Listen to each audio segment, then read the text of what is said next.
ఓం నమో వెంకటేశాయ. వైకుంఠ ఏకాదశి అన్ని ఏర్పాట్లు పూర్తి చేయడం జరిగింది.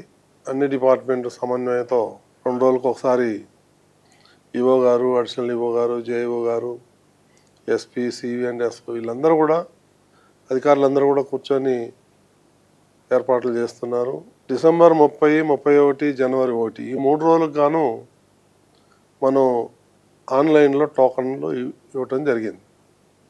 ఎవరైతే టోకన్లు పొందారో ఆ భక్తులకు మాత్రమే దర్శనం ఉంటుంది. కాబట్టి భక్తులందరూ కూడా అప్పీల్ ఏంటంటే దయచేసి వచ్చి టోకన్ లేకపోతే ఇబ్బంది పడతారు, ఆ ఇబ్బంది పడకూడదనే ఉద్దేశంతో మేము భక్తులందరికీ అప్పీల్ చేస్తున్నాను.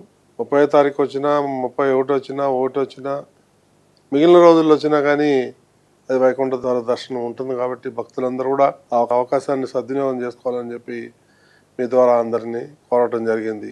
అదేవిధంగా ఈ లడ్డు కౌంటర్లు అయితే ఉంది, లేకపోతే భోజన వసతి ఇవన్నీ కూడా బ్రహ్మాండంగా ఎంతమంది వచ్చినా కానీ వాళ్ళందరికీ కూడా ఫ్రీగా ఇవ్వటానికి సిద్ధం చేస్తున్నాం. కావాల్సిన లడ్డూలు కూడా ఇస్తాం.